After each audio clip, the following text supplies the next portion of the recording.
Bismillahirrahmanirrahim. Assalamualaikum warahmatullahi wabarakatuh. Pemirsa rahmatullah, saya Muhammad Ali Mustafa, Sekretaris Dewan Pertimbangan Forum Silaturahmi Pondok Pesantren Provinsi Banten. Para sebatan yang berbahagia ini, kami ingin memberikan informasi kepada pemirsa sekalian bahwa alhamdulillah Pondok Pesantren sudah melakukan pembelajaran tatap muka ya di masing-masing pondok itu sejak beberapa bulan yang lalu. Kalau tidak salah, sesuai dengan maklumat yang dikeluarkan oleh FSPP Provinsi Banten, Pondok Pesantren di Banten ini sudah mulai melakukan pembelajaran di dalam ruangan atau tatap muka itu sejak bulan Juli yang lalu. Kenapa demikian? Karena pada dasarnya Pondok Pesantren insya Allah sudah lebih siap untuk bisa menerapkan protokol COVID-19. Salah satunya yang sudah dilakukan oleh para pondok pesantren, mereka semua yang menjalankan belajar tatap muka itu sudah memiliki ruangan untuk isolasi. Jadi untuk santri-santri yang berasal dari berbagai daerah sebelum masuk ke kelasnya masing-masing atau ke asramanya masing-masing, biasanya mereka dikumpulkan dulu di dalam ruangan isolasi selama 14 hari, melakukan pengecekan dasar terkait kesehatan. Di antaranya adalah suhu, kemudian juga dan aspek-aspek kesehatan yang lain. Setelah mereka lolos dari sini, katakanlah proses tracking atau proses seleksi awal ini, baru kemudian mereka dibolehkan untuk masuk ke asramanya masing-masing. Kemudian pembelajaran juga sudah dikurangi dari durasinya, dari mulai jumlah ya, densitas atau kerapatan orang yang biasanya umpamanya dalam satu kelas 40 itu sudah dikurangi menjadi separuhnya. Kemudian dianjurkan juga menggunakan masker, lalu pondok juga selalu menyiapkan sarana untuk cuci tangan dan hand sanitizer. Yang paling penting juga pondok pesantren sudah menggulung karpet untuk sholat ya, baik itu di masjid atau di musolanya. Dan para santri biasanya melaksanakan sholat 5 waktunya dengan menggunakan sajadahnya masing-masing. Jadi tidak ada lagi tempat baik itu tikar ataupun karpet yang dipakai bersama.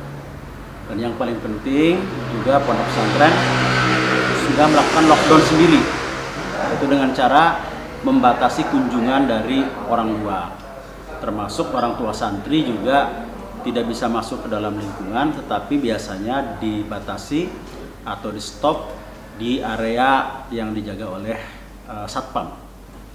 Ya, biasanya sampai di situ saja. Termasuk juga membatasi lalu lintas barang yang dikirim secara langsung maupun yang dikirim melalui jasa pengiriman barang, apakah itu Gosen, Gojek atau yang lainnya, itu barang-barang juga tidak langsung masuk. Sudah terapkan juga misalnya barang-barang yang ada dijemur dulu atau disemprot dulu dengan desinfektan, baru kemudian bisa masuk ke dalam lingkungan pondok pesantren. Nah itulah pemirsa sekalian beberapa kesiapan yang sudah dilaksanakan oleh pondok pesantren, dan mudah-mudahan ini juga bisa menjadi rujukan atau teladan bagi sekolah-sekolah yang insya Allah akan buka pada bulan Januari nanti. Jadi prinsipnya sekolah boleh dibuka, yang penting sekolah itu satu dari sisi lingkungan tidak masuk zona merah, yang kedua dari sisi kesiapan internalnya dalam sekolah itu ya, untuk sarana untuk bisa menerapkan protokol kesehatan itu harus dilaksanakan.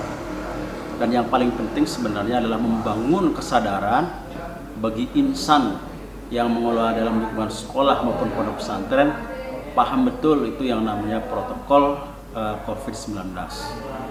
Karena biasanya guru-guru yang ngajarnya bolak-balik dari luar, itu juga untuk sementara selama musim pandemi ini dihentikan. Jadi guru-guru yang ngajarnya dari luar, kami melihat ya, biasanya pondok pesantren melakukannya belajarnya daring untuk guru-guru yang tidak menetap di dalam lingkungan sekolah. Nah ini adalah beberapa upaya pencegahan yang sudah dikerjakan oleh lingkungan pondok pesantren. Nah mudah-mudahan juga bisa dikerjakan oleh sekolah. Tantangan sekolah memang berbeda dengan pondok. Kalau pondok itu relatif terlockdown, baik siswanya atau santrinya bersama dengan tenaga pengajarnya.